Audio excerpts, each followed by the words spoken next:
The fourth show, Black and White. Jaydee Dyer. I'm Max Whittle.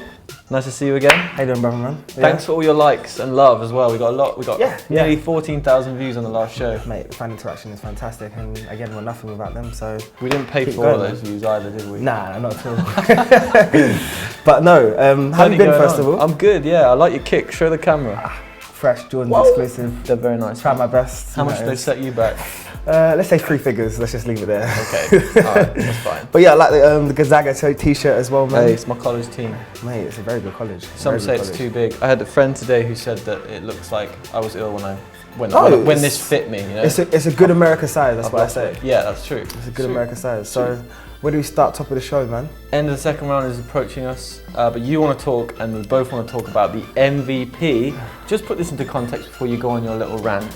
Steph Curry, unanimous MVP, the first time that's ever happened. So he got every single one of the 131 first place votes. Kawhi Leonard finished second, and LeBron James third. I'm going to react to what you're going to say. Personally, you know where I stand. You know where I stand. I'm a huge fan of Steph. I am, always have been, always will be. Way back from Davidson coming right through to the league. I'm just a bit confused as to why he is the first person in history to win a unanimous vote. I mean, let's break it down for the viewers who are not quite sure as to what this actually means. It means all the players in history in the 61 years of this award, no one has ever gotten a first place award or first place acceptance from every single journalist or every single member of the panel, and Steph is the first unanimous winner. I mean, it doesn't sit well with me. I mean, I don't know if it shows how watered down the league is now, but I just personally feel like some of the greats we've had, Magic, MJ, Larry Bird, Shaquille O'Neal, Steph Curry is the first person to win that award. Can I make a few points then? Go on. So statistically, this could be the best offensive season we've ever had. Now you can argue that LeBron James, Kawhi Leonard could be better players than Stephen Curry because they've got the all-around game, they've got the defensive package as well. But let's put this into context. Steph Curry finished 4th in most improved player. So his numbers went way up this season. That's fine. So last year, he averaged 22 points a game. This season, 30. Last year, he hit 286 threes. This year, 402. He's breaking records. And the one thing I would say about the first place votes, the media now, their votes go out to the public, so you can see who they vote for. So if I voted for Kawhi Leonard as first place and I was the only journalist to do that, that would have a reaction. And I think some might have been worried and put that because there was. You cannot hold a media vote. You're in an important position. You cannot hold an important position and turn around and be thinking about other journalists or how the world's going to react to your vote.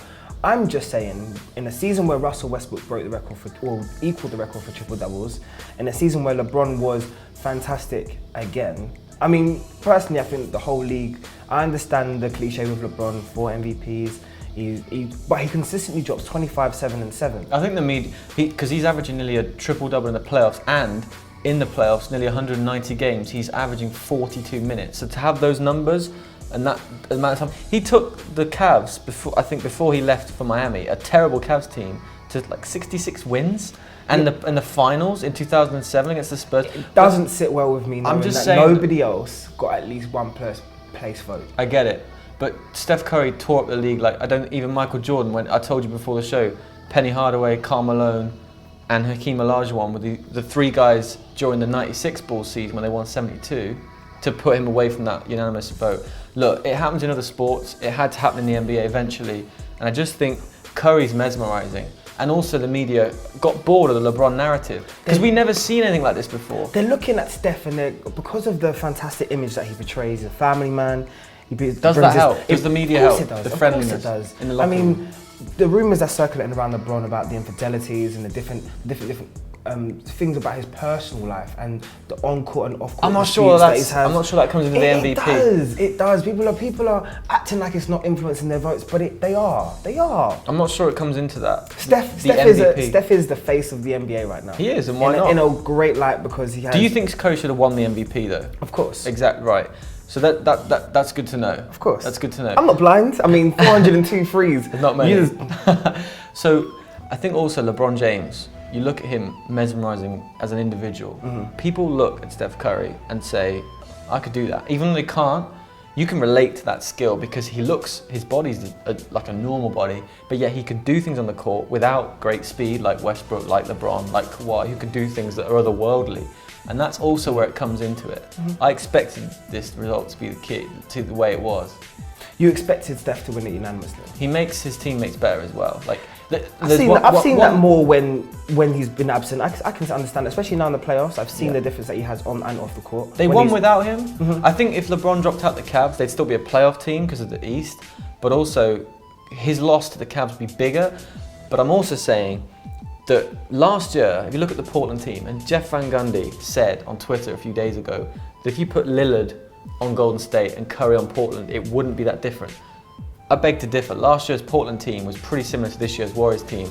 Aldridge, Batum, Lopez, Wesley Matthews, and Lillard couldn't take them to the playoffs. Yeah, that's true. Look what Curry has done. I mean, I'm not going to team. agree with Jeff Van Gundy and disrespect Steph Curry and say he's not creating. He's creating that franchise. He's making himself and his teammates much better. But getting back to topic, I'm sorry. For me, it's just not going to sit well long after Steph has finished playing. And I can't foresee the rest of his career. But for now, who's only been dominant in the league, let's say 2 to 3 years, it's just not sitting well with me right now. Yeah, I get it, because LeBron would come in, say, his third season and average 27, 8 and 8, and he doesn't get unanimous. I get that. Defend it.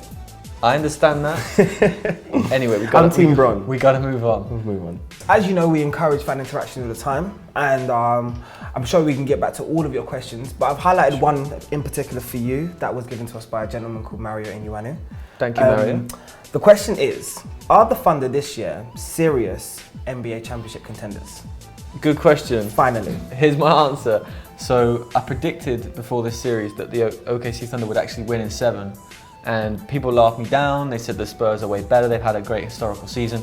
Yes, but the Thunder actually, when you think about it, on paper, have a better team than the Spurs, in my opinion, because they can go to a gear that you will not get with the Spurs. I can understand that. Speed of Westbrook, Durant, Steven Adams and Enes Kanter are playing well. And it's undefendable sometimes. It is undefendable. For long periods of the game, it's undefendable. What I would say though is detriment to the Thunder. They want to get to the finals. Like the question would be, can they win the championship? Yes, because of the talent, but no would be because opposing teams can make Westbrook just take the team on himself. And sometimes the alpha dog between Durant and Westbrook can go against the team. The team's chemistry, it's true. Right, so that's what I would say is because if you want to beat the Spurs, every game's going to come down to the last 3 minutes, and they've managed to do that so far.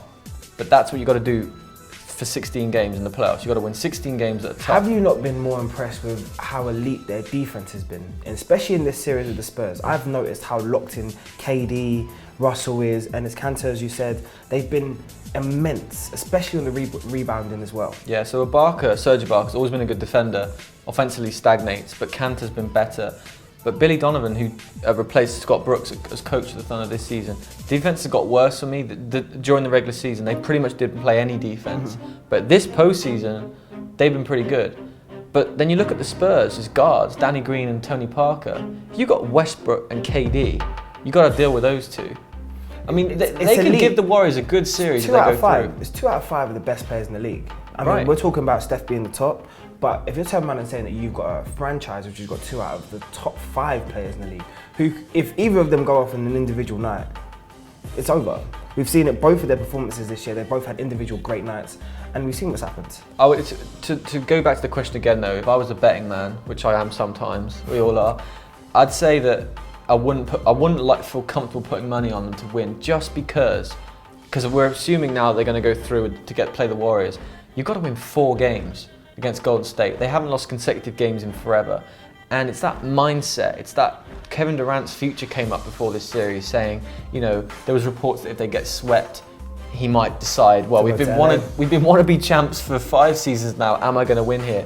But there's an interesting dynamic with KD. He knows what he's got with the Thunder. He's got a great teammate in Westbrook. But great chemistry. Does he want to be the alpha dog? Because I think Westbrook now is considered the best player on that team. Considered the best player on that team. Considered. I think he's more seen as the leader of the team. Westbrook. Westbrook. But I still think Kevin Durant is the best player on that team. He's an he's an offensive machine. And as you've seen in this series, if KD goes off, he goes off. And there is no defending someone who's 7 foot tall, unlimited range, can go inside, can play outside, great handles. Yeah. It's he's unguardable. It's technically he's made to be unguardable. And what I said to you, I think a few weeks ago on this show was that if KD and Westbrook could score 80 between them, most good teams can say, we'll take that, we'll stop the rest. But we've said Adams, Kanter, even Waiters has been pretty good in this series. Dion's been good off the bench. The Cavs have gone 8-0 through the first 2 rounds. We'll start with the Raptors Heat. It's kind of weird symmetry. I was reading about the injuries this morning in this series. Lowry and DeRozan are struggling. Lowry's got the elbow, DeRozan's got the thumb, but the players that are actually out, Whiteside, Valanciunas, both centers for each team. Damari Carroll, Lord Deng, both have wrist injuries. And both defensive, probably the anchors of both their teams defensively as well, especially around the perimeter. Yeah. I'd say both of those teams will probably pick up their best offensive players in the other team.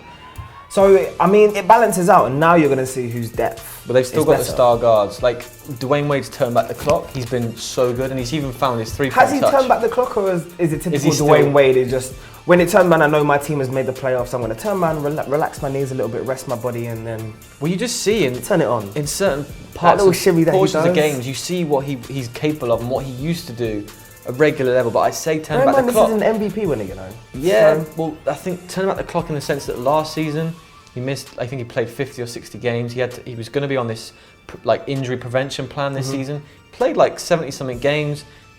Miami have played back-to-back playoff games. They've been so busy schedule-wise. Wade has not missed a beat.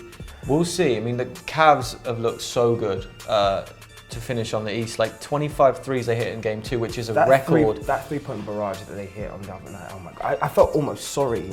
For the Hawks. But the Hawks, Charles Barkley, let's talk about that. He said that the Hawks should take someone out on the Cavs, and he's actually reiterated. He said on a show yesterday, right?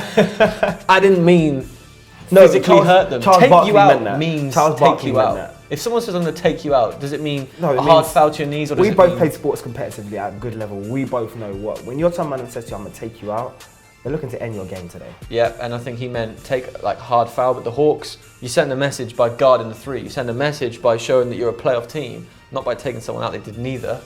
The Cavs are right to try and break that record because they were open the whole game. The reserves were shooting the ball. No, not the reserves. The third strings were shooting the Damn. ball. But yeah, lottery picks next week, definitely. Yeah, we'll do another show. But it was good to see you. Pleasure as always, brother man. Facebook.com/NBA Black and White. But we love the comments, we love the likes. And stay tuned. Please share. Till next time.